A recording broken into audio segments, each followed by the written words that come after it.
हमारी कोचिंग में आप लोग पढ़ रहे हैं। हमारी कोचिंग में पढ़ने वाला हर एक बच्चा सिर्फ स्टूडेंट नहीं है, मेरा अपना बच्चा है। मैं सच में दिल से आप लोगों से उतना ही प्यार करता हूँ, ठीक, और हमेशा करता रहूँगा। आप लोगों के लिए मुझे कुछ भी करना पड़ेगा तो मैं, जो भी मुझसे बनेगा, मैं हमेशा आपके लिए आगे तैयार रहूँगा, एकदम तय है। इसमें कोई संदेह की बात ही नहीं, कुछ भी सोचना नहीं है। आप मेरे अपने बच्चे हैं, मैं आपके लिए कुछ भी कभी भी जीवन में आपको लगता है, आप मेरे को एक फ़ोन एक मैसेज करिए, मैं हमेशा आपके साथ में रहूँगा। और जो भी बेस्ट विचार है किसी भी मामले में, क्योंकि मेरा ओपिनियन आपसे थोड़ा सा ज़्यादा है, ठीक है, मेरे पास थोड़े से एक्सपीरियंस ज़्यादा है, तो मैं आपके साथ में अपने एक्सपीरियंस के आधार पर उन बातों को, कहीं भी अगर आपको दिक्कत है तो मैं सॉल्व करने में ज़रूर मदद करूँगा, ठीक है। मैं ये जानता हूँ कि जिस बच्चों को मैंने पढ़ाया वो जिधर भी है वो चमक रहे हैं, वो सितारे हैं, उन्हें कोई भी जो है, कोई भी प्लेनेट उनको छुपा नहीं सकते, वो सितारे हैं, वो दूसरे के प्रकाश से नहीं चमकते, वो मून नहीं है, वो सितारे हैं, स्टार है, वो जिधर है उनका खुद के इतने प्रकाश है। आई बात समझे, वो स्टार आप लोग हैं, ठीक। सफलता इस बात की है कि आपने हर दिन अपना ठीक से जिया, यही सफलता का मूल मंत्र। कोई पद पोस्ट कोई सफलता के मानक नहीं है। आई बात समझ में, आप कर रहे हैं, आप भी बनेंगे, सब बनेंगे, लेकिन आपने जिंदगी शानदार जी, ये सबसे मायने रखता है। चलिए हम लोग पढ़ते हैं। पिछली क्लास में बच्चों हम लोग प्रॉफिट एंड लॉस पढ़ रहे थे, जहाँ तक प्रॉफिट एंड लॉस चल रहा था ना हम लोगों का टॉपिक, तो हम लोग एक बार प्रॉफिट एंड लॉस को स्टार्ट करते हैं, शुरू करते हैं।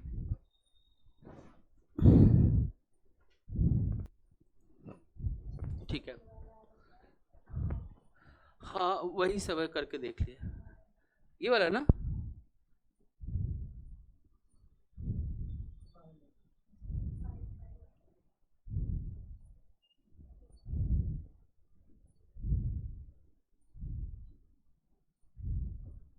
ठीक है, बहुत सारे फंक्शन है, धीरे धीरे फंक्शन सीख जाएंगे हम लोग।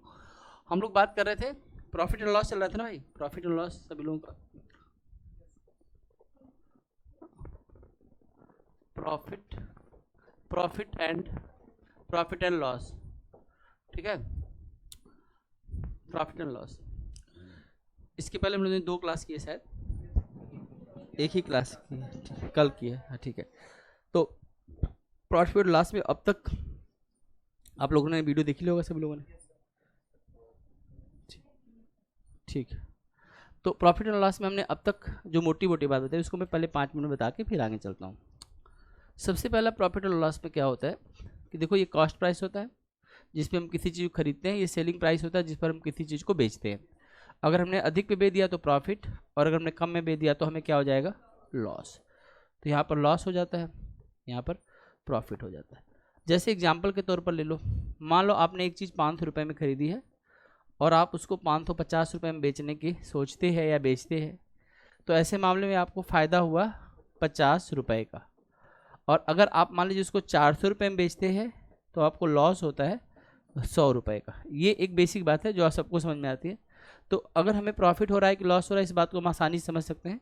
जितना ज़्यादा सेलिंग प्राइस होगा उतना प्रॉफिट, जितना कम सेलिंग प्राइस होगा उतना लॉस। हम इस पूरे मामले में अगला चीज़ जो पढ़ते हैं उसको हम बोलते हैं परसेंटेज प्रॉफिट।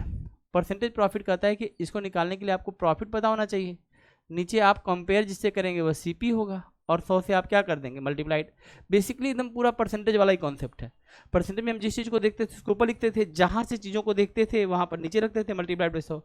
तो प्रॉफिट एंड लॉस दोनों सीपी के पार्ट होते हैं, इसलिए हमने नीचे किसको रखा हुआ है, सीपी को रखा हुआ है, कॉस्ट प्राइस को रखा हुआ है, ठीक है।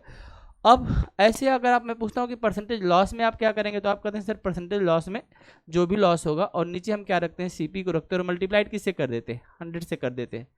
तो हमेशा सीपी से ही कंपेयर करेंगे। तो इस केस में मैं दोनों केस में आपको दिखा देता हूँ कि अगर इन दोनों केसेस को हम ठीक से देखें तो इस पहले वाले केस में मुझे 50 रुपये का प्रॉफिट हुआ था, लेकिन ये प्रॉफिट कराने वाला 500 रुपया था, और परसेंटेज निकालने के लिए 100 से मल्टीप्लाइड हुआ। इस कैलकुलेशन में अगर मैं देखूँ तो इसकी वैल्यू 10% आ जाएगी। इसी तरह से दूसरे वाले में देखूँगा तो मुझे लॉस 100 का हुआ, लेकिन ये लॉस करवाने वाला भी 500 ही था, और इसको अगर हम 100 से मल्टीप्लाइड कर देंगे तो बड़े आराम से देखेंगे इसकी जो वैल्यू आ जाएगी वह 20% आ जाएगी, 20% आ जाएगी। तो हम कह सकते हैं कि इस मामले में हमारा 10% का प्रॉफिट हुआ और इस मामले में हमारा 20% का लॉस हुआ है। पूरा टॉपिक हमें प्रॉफिट एंड लॉस और परसेंटेज प्रॉफिट और परसेंटेज लॉस की बात करता रहेगा। तो बेसिकली यही फार्मूला हमेशा यूज करना हमें, एक ये वाला और एक ये वाला, ठीक। नॉर्मली आप इस चीज़ को कर सकते हैं। हमने दूसरी बात ये बताई थी, पहली बात हमारी यही थी, यही थी हमारी पहली बात, इसमें तो कोई दिक्कत नहीं है, आप इसको समझ में आ रहा होगा। हमने इसमें जो दूसरी बात बताई थी आपको, वो हमने ये बताया था कि देखो जो हमारा जो सीपी होता है जिसको हम कॉस्ट प्राइस बोलते हैं ना, इसको ना हम हमेशा ऑलवेज कितना परसेंट मानते हैं बताइए? सीपी हमेशा ऑलवेज 100% होगा। तो परसेंटेज के हिसाब से हम इस पूरे टॉपिक को ऑब्जर्व करेंगे।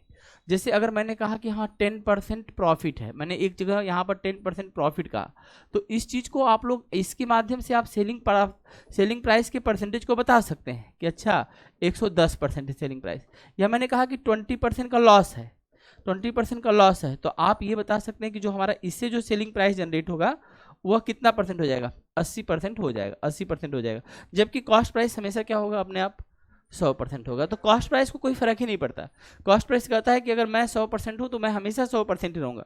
इसका फायदा हमें उन सारे क्वेश्चन में मिलता है जिसमें क्वेश्चन परसेंटेज के माध्यम से हमसे पूछने का प्रयास करता है। इसका क्या मतलब है?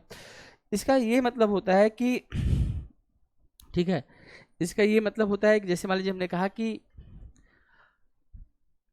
कि 10% लॉस पर हमने इसकी कीमत दे दी है और 20% प्रॉफिट पर हमें इसकी कीमत चाहिए। हमने दोनों सेलिंग प्राइस सीपी दिया और हम नॉर्मली सोल्यूशन देखते हैं कि ये लोग सीपी निकाल के तब नया एसपी निकालने का प्रयास करते हैं। हम डायरेक्ट कहेंगे परसेंटेज की 1% वाला टेक्निक यूज करेंगे। अगर 1% पता चल गया तो जो पूछोगे डायरेक्ट निकाल लेंगे। तो अगर क्वेश्चन कहता है कि 10% लॉस पर, जैसे मैं एक क्वेश्चन लेके आपको बताता हूँ, आप ध्यान दीजिएगा, एकदम बहुत आराम से और मजे से हम लोग पढ़ते चलेंगे। हमने एक क्वेश्चन ये दिया कि 10% लॉस हो रहा है और ऐसे मामले में सेलिंग प्राइस जो है वह 1620 रुपये है। कितना है? 1620 रुपये है।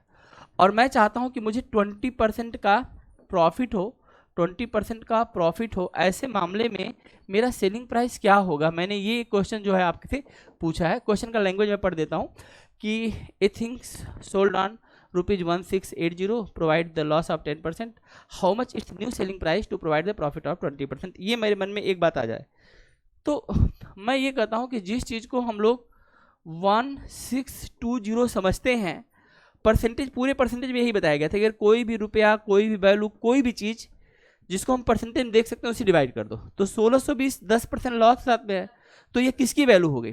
तो 90 से डिवाइड करने से यह कितने परसेंट की वैल्यू में चली जाएगी? 1% में। और अब आप अगर सीपी पूछते हैं तो 100 से मल्टीप्लाइड कर दूंगा। एसपी, जैसे इन्होंने एसपी देके एसपी पूछ दिया, कोई बात नहीं है। आप इस एसपी में क्या चाहते हैं? 20% प्रॉफिट। अब 20% प्रॉफिट को परसेंटेज में हम लोग क्या बोलेंगे? 120%। इसका मतलब आप ये चाहते हैं कि 120% अगर उस चीज का हो तो क्या हो, तो आप ये जानना चाहते, तो इस क्वेश्चन को हम इस तरह से आसानी से बना सकते हैं।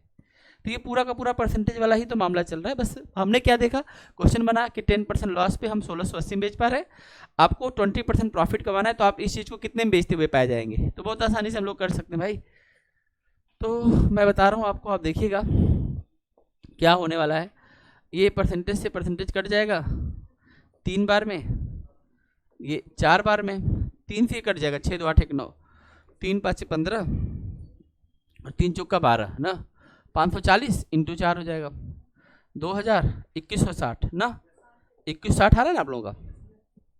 तो इस क्वेश्चन में मैंने नहीं पता किया कि मेरी चीज़ 1800 की है, कितने की है, मैंने सीपी पता ही नहीं किया।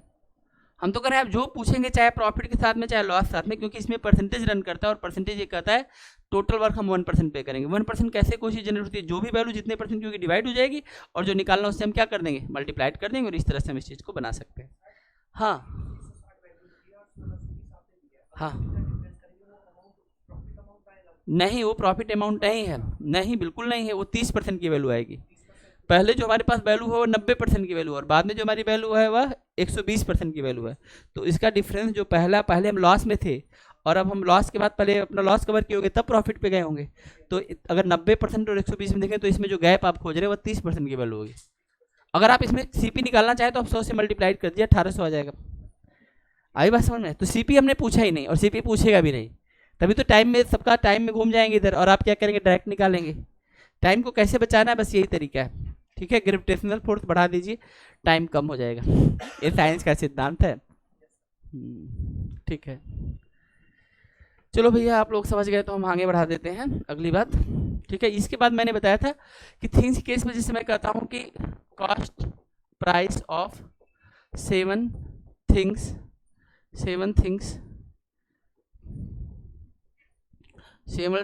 Is equal to selling is equal to selling price of selling price of 9 things.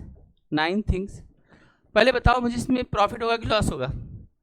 कल पढ़ाए थे ना, बताओ आप लोग, प्रॉफिट होगा कि लॉस होगा?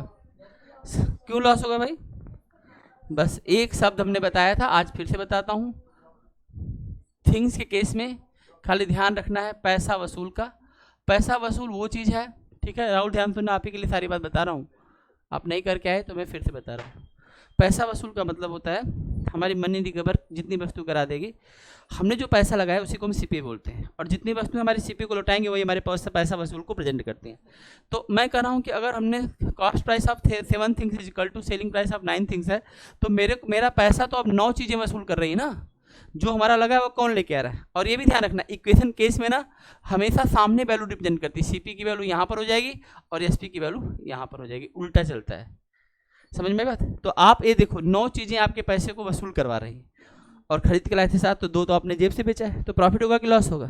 तो बस, तो इस क्वेश्चन में जो बनेगा वो लॉस परसेंट बनेगा, और लॉस कितने चीज़ का हुआ? 2 का। कितने पे हुआ? 9 पे। परसेंटेज निकालने के लिए कैसे मल्टीप्लाई करें? अच्छा सुनो बेटा, आप लोगों को 1/9 की वैल्यू याद है? 1/9 की वैल्यू याद है? कितना होता है 1/9 की वैल्यू? 11। बहुत अच्छा, मैं लिखता हूँ, देखो आप लोगों के नॉलेज को ना मैं और बड़ा कर देता हूँ और आपकी बात को मैं और मजबूत करता हूँ। 1/9 की वैल्यू होती है, थैंक यू, 11 1/9% होता है ना। अब सुनो बेटा, ये अगर मैं 1/9 को अगर 2/9 करूँगा ना, तो यहीं पे समझो, तो ये 11 है ना, 11 का डबल कितना हो जाएगा? 22। और 1 का डबल क्या हो जाएगा? 2। और 9 का डबल नहीं होता है, कभी भी किसी फ्रैक्शन का डबल करते हैं तो ऊपर वाली चीज में डबल, नीचे में डबल नहीं होता है। तो 2/9 का मतलब कितना हो जाएगा? 22 से 2/9, बताओ। और 3/9 का मतलब क्या हो जाएगा? 33 1/3। वैसे तो 33 से 3/9 का कट जाएगा ना। और 4/9 का मतलब क्या हो जाएगा? 44 से ही 4/9। 5/9 का मतलब क्या हो जाएगा? 55 5/9। तो जो आप लोगों ने परसेंटेज में पहले सीखा था कि relation between the fraction and percentage, वो चीज़ें आप यहाँ पे करके देख सकते हैं। तो हम लोग बड़े आराम से इसको बता सकते हैं। इसकी वैल्यू हमारी आ जाएगी भाई 22 और 2/9%। 1/9 11 1/9%, 22 2/9। तो अगर चाहे तो इसको सॉल्व भी कर सकते हैं, 200 में 9 से भाग देंगे ये आएगा, लेकिन हमने थोड़ा सा कैलकुलेशन को यहाँ पे तेज कर दिया। तो थिंग्स वाले केस में हम लोग जो है इस तरह से करेंगे। बाकी पूरी थिंग्स के केस जितने हैं सब मैंने आपको समझा रखा है। एक ही बात ये बतानी थी जिसमें हम पैसा वसूल की बात कर रहे थे, तो आप उसके जो भी 4-5 केस हमने बताए वो सब आप लोग देख लीजिएगा। इसके बाद आज मैं आपको सिखाने वाला था एमआरपी कॉन्सेप्ट। एमआरपी का मतलब होता है मैक्सिमम रिटेल प्राइस, ठीक है। तो आज हम लोग इसी पर बात करने वाले हैं। तो चलिए आज की क्लास को थोड़ा सा आगे बढ़ाते हैं, ठीक है। यहाँ तक तो दिक्कत नहीं है ना आपको? चलिए तो पढ़िए फिर आप। देखो भैया सभी लोग ध्यान समझेंगे, ये सीपी है, ये एसपी है, और जो तीसरी जो इंपॉर्टेंट चीज़ है इसको हम बोलते हैं एमआरपी, यानी इसको बोलते हैं maximum retail price. Maximum retail price basically जो डिस्काउंट मिलता है ना, जो डिस्काउंट मिलता है ना, वह किस पे मिलता है? एमआरपी पे मिलता है। कभी भी कोई भी ना आपको सीपी पे क्यों डिस्काउंट देगा? कोई चीज़ मैन्युफैक्चर 500 की हो रही है तो 500 से कम में क्यों बेचेगा? इसी के लिए तो एमआरपी को लाया है। इसलिए जितने भी कंपनी के प्रोडक्ट होंगे, जैसे जितने भी कंपनी के प्रोडक्ट होंगे उस पर एमआरपी वो निर्धारित कर लेते हैं। कंपनी वाले बिजनेसमैन होते हैं ना, तो वो बिजनेसमैन की तरह सोचते हैं। और बिजनेसमैन क्या सोचता है? अब आप मान लीजिए मेडिसिन लेने गए, अब ध्यान सोचिए, मेडिसिन लेने गए, मेडिसिन पे लिखा है कि यह मेडिसिन और, हाँ ठीक है।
तो हम लोग यहाँ पर बात कर रहे थे डिस्काउंट की, और हमने कहा कि एमआरपी पर हमें डिस्काउंट मिलता है, और अगर मान लीजिए हम एमआरपी पर एक से अधिक डिस्काउंट देते हैं, जैसे हमने यहाँ पर X% और Y% डिस्काउंट देने की बात की, तो इसको हम लोग सक्सेसिव डिस्काउंट कहते हैं।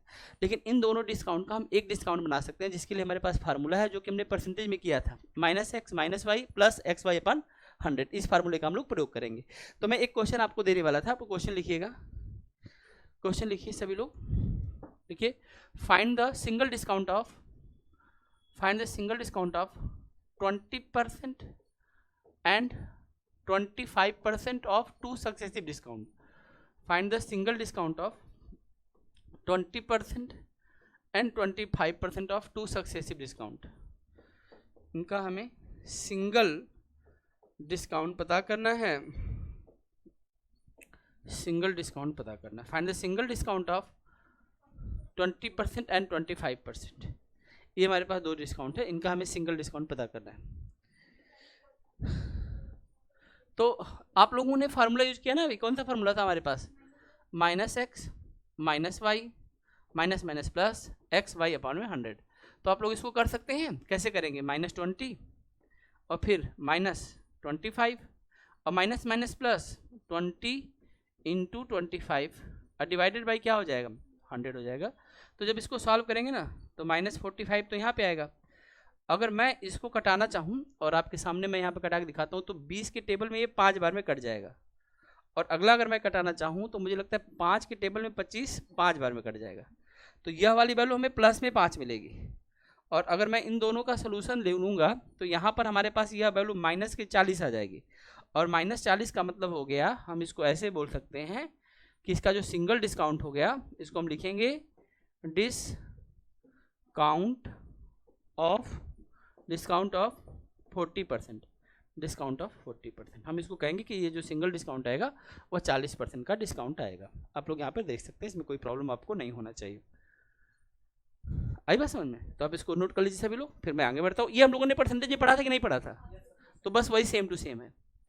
एक मोटी मोटी बात समझने के लिए, इसके अलावा कि भाई मान लीजिए कोई चीज़ इसमें एमआरपी 100 रुपये है और 20% डिस्काउंट मिल रहा है, तो 100 रुपये का 20% तो कितना होता है, तो 20 ही होता है। तो वो चीज़ 80 मिल रही है। अब 80 रुपये पर 25% का डिस्काउंट है, और 25% तो 1/4 को बोलते हैं। तो 80 को अगर हम 4 से डिवाइड करेंगे तो 20 आएगा, तो फिर से 20 का डिस्काउंट मिल गया। तो वो चीज़ कितने की पहुंच गई, 60 की। अगर 100 की चीज़ को हम 60 में बेच रहे हैं तो डिस्काउंट कितना हुआ, तो वो सिंगल डिस्काउंट कितने का आ गया, 40। तो यही है सक्सेसिव डिस्काउंट, जिसका हम सिंगल डिस्काउंट कर सकते हैं। मतलब हमने एक डिस्काउंट दिया था, उसके बाद जो चीज़ बच गई थी हम उस पर डिस्काउंट देना चाहते हैं, इसको हम बोलते हैं सिंगल डिस्काउंट। या इन अलग अलग डिस्काउंट को हम सक्सेसिव बोलते हैं, और इनका हम सिंगल डिस्काउंट निकाल सकते हैं इन तरीके से। और भी इसमें 2-3 तरीके हम लोगों ने पढ़े हैं, तो हम लोग उस पर भी काम करेंगे। पहले आप इसको एज इट इज नोट कर लीजिए, फिर मैं आगे बढ़ता हूँ।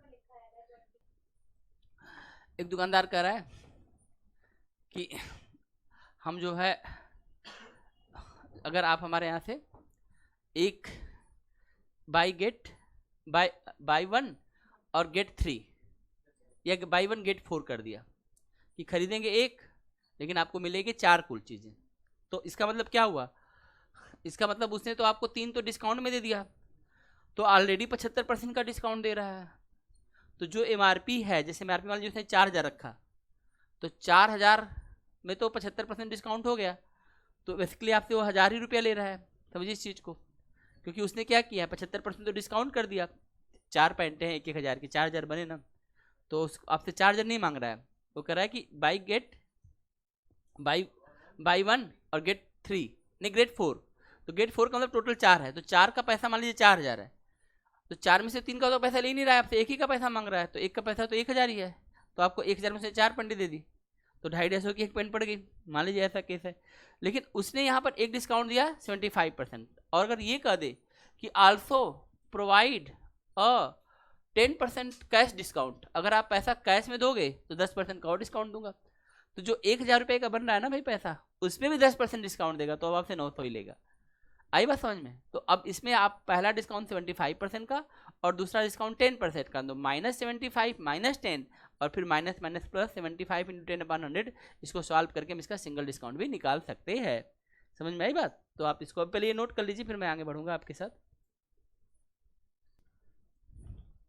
तो ये तो समझ में आ गया आप लोगों को सिंगल डिस्काउंट कितने परसेंट का है, 40% का। इसमें एक तरीका नहीं था, हम अगर पूरे तरीके की बात करें तो मैं एक बार आपको रिकॉल करवा दूं, अलग अलग तरीकों की बात कर लेता हूं। एक तरीका आप मुझसे यहाँ ये भी देख सकते हैं कि हम मान लेते हैं कि MRP 100 का है, पहला डिस्काउंट 20 का मिला, यानी वो चीज़ अब 80 में पहुँच गई है। दूसरा डिस्काउंट 25 का मिला है, इसका मतलब वह चीज़ अब 75% में पहुँच गई है। और इसको हम सॉल्व करते हैं, तो अगर बच्चों आप इसको सॉल्व करेंगे तो आप देखेंगे कि ये 100 से 100 तो गए काम से, और अगर हम 25 से कटाएं तो 3 बार में, और 25 से कटाएं तो 4 बार में, 4 से अगर हम 80 कटाएं तो कितना आ गया, हाँ 4 से कटाइए तो 20, और उधर 3 भी है, तो 20 इंटू 3 कितना आ जाएगा, इसकी वैल्यू 60। तो चीज़ कितने की थी, 100 में, और अब भी कितने की रही है, तो डिस्काउंट कितना हुआ, 40। चूंकि हमने 100 को माना है तो ये जो 40 आएगा वो अपने आप को परसेंटेज में भी कर सकता है, तो इसलिए हम 40% का डिस्काउंट। तो हमारे पास ये भी तरीका, लेकिन इस मेथड को हम इसलिए नहीं बताते क्योंकि ये वाला 60 आते हैं, आप 60 मार देते हैं, ऑप्शन ए में ही 60 रहता है। जबकि ये क्या बताता है कि 100 की चीज़ अब कितने की हो गई है, तो 100 की चीज़ 60 की हुई है तो डिस्काउंट कितने को, इसमें आप एक से ज़्यादा भी डिस्काउंट को देख सकते हैं, क्योंकि फार्मूला तो अभी 2 के लिए ही है। अगर 3 चीज़ें होती तो हम इस फार्मूले सिंगल वैल्यू निकालते हैं, जैसे इसी क्वेश्चन में मान लीजिए हमने 40 निकाल लिया और हमने 3 डिस्काउंट दिया था कि मान लीजिए 20%, 25% और 10%, तो पहले आपने इन दोनों का 40 निकाला, फिर 40 और 10 का निकालेंगे इसी फार्मूले से। तो फार्मूले में हम लोग क्या करते हैं, पहले 2 का निकाल लेंगे, अब जो आया वो सिंगल काम करेगा, और अगला जो बचा फिर उसमें फार्मूला लग जाता है। लेकिन इसमें क्या होता है, हम 100 मान करके, इस तरह का हम पढ़े भी हैं, आपको याद होगा परसेंटेज में हम लोग ये चीज़ पढ़े थे, तो ये सारा चीज़ रिवाइज हो रहा है। इसके बाद इसमें एक और तरीका मैं आपको बताया था, आप लोग अगर ठीक से आप लोगों को याद होगा तो मैंने एक चीज़ और बताया था। आपने कहा सर हमारे पास डिस्काउंट जो एक 20% का है और एक डिस्काउंट हमारे पास कितने परसेंट का है, 25% का है।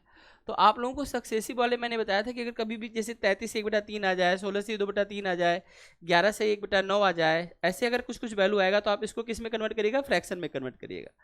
तो अगर मैं इसको फ्रैक्शन में कन्वर्ट करूंगा तो 20% की वैल्यू कितनी हो जाएगी, 1/5, और 25% की वैल्यू क्या हो जाएगी, 1/4, करेक्ट।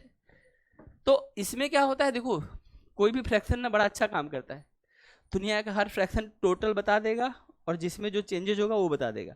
1/5 ये बताता है कि टोटल चीज़ 5 थी, अब एक हम क्या करना चाहते हैं, अगर डिस्काउंट देना चाहते हैं तो कम करना चाहते हैं, इंक्रीज करना चाहते हैं तो बढ़ाना चाहते हैं। तो फ्रैक्शन ना आसान काम करता है, सक्सेसिव चेंज में हम फ्रैक्शन वाले तरीके को अप्लाइड कर लेते हैं। हम कहते हैं ये भाई साहब कहते हैं हम 5 को बना देंगे 4, और ये वाले भाई साहब कहते हैं कि हम 4 को बना देंगे, नहीं भाई 5 क्यों बनाएंगे, दोनों ही डिस्काउंट है ना, ये दोनों ही डिस्काउंट है, 2 डिस्काउंट है, 2 सक्सेसिव डिस्काउंट है, पिछला वाला ही क्वेश्चन है, मेथड बस हमने बदला है। तो होता क्या है कि यह वैल्यू इनिशियल और ये वैल्यू फाइनल, शुरू में आप इतने में थे और बाद में इतना हो गया। हम कॉमन चीज़ को घटा भी सकते हैं, आपको बताया ना हम कॉमन चीज़ को घटा के चलते हैं, तो हम 4 से 4 को घटा भी सकते हैं। तो इस पूरे घटना के बाद हमें मिला क्या, पूरे घटने के बाद हमें ये चीज़ समझ में आई कि अगर कोई चीज़ शुरू में 5 है तो बाद में क्या हो गई 3, बेसिकली यहाँ आपस में मल्टीप्लाइड होता है। तो 4 यहाँ पे 1 बार में कटा होगा ना, यहाँ पे 1 बार में, और यहाँ भी 1 बार में, तो 5 1 जा 5, 3 1 जा 3। तो हमने देखा कि इस तरह के चेंजेज में अगर ये वाला चेंज और ये वाला चेंज हमने अप्लाई कर लिया है, 2 चेंज, तो इसमें क्या होता है कि इसका चेंज ऐसे काम कर रहा है, 5 की चीज़ को क्या बना दे रहा है, 3 बता रहा है। तो छूट हो रही कि नहीं हो रही, कितनी छूट हुई, कितने पे। और अगर आप डायरेक्ट पढ़ें कि 2/5 40% होता है तो कोई दिक्कत ही नहीं है, और अगर आपको भूल गया तो फ्रैक्शन को फिर 100 दीजिए और बस ये बन गया परसेंटेज में, और इसको आप सॉल्व करेंगे तो इसकी वैल्यू कितनी परसेंट आ जाएगी, 40%। तो आप लोग ये भी टेक्निक यूज कर सकते हैं। ये जो परसेंटेज में हमने कहा ना कि ये टॉपिक पूरी तरह से परसेंटेज को रिपीट करता है, तो इसलिए प्रॉफिट एंड लॉस पढ़ने से हमारा पूरा पीछे वाली बात जो है एकदम रिपीट हो जाएगी। तो आप इसको कर लीजिए, फिर मैं आगे बढ़ता हूँ। डिस्काउंट देगा तो हम उन कई डिस्काउंटों का एक सिंगल डिस्काउंट हम लोग समझ सकते हैं, बना सकते हैं, ठीक। तो मैं आपको ना इस पर एक क्वेश्चन दे रहा हूँ, बहुत अच्छा क्वेश्चन है, आप लोग करिए सभी लोग, लिखिए। हम लोग डिस्काउंट का बहुत अच्छा क्वेश्चन करेंगे, क्वेश्चन का लैंग्वेज सभी लोग लिखिएगा, लिखिएगा। ए shopkeeper provide 4 type of successive discount, A shopkeeper provide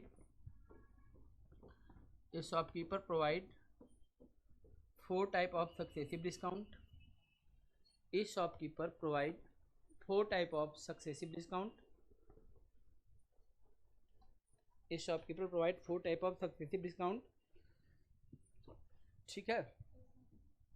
as अब लिखिएगा पहला वाला ABCD करके लिखिएगा, 20%, 10%, 20%, ये पहला डिस्काउंट है, 5%, 10%, 35%, ये उसका दूसरा डिस्काउंट है, ठीक।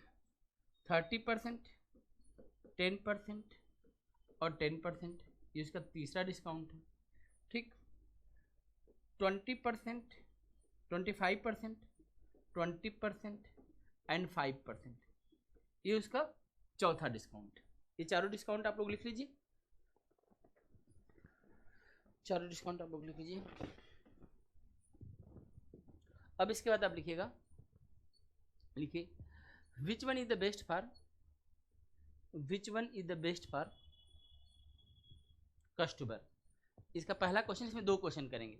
विच वन लिख लीजिए पहले, which one is the best for customer, और दूसरा लिखिए इसका बी पार्ट लिखिए, which one is the best for, which one is the best for shopkeeper. इसमें हम दो क्वेश्चन करेंगे, which one the best for customer and which one is the best for shopkeeper, कि मतलब ग्राहक के लिए कौन सा अच्छा है और दुकानदार के लिए कौन सा अच्छा है। तो ये आपके सामने क्वेश्चन हमने कर दिया है, अपना अपना आंसर आप लोग चूज कर लीजिए, फिर मैं बताता हूँ। ठीक है, मैं आपको इसका टेक्निक बताता हूँ।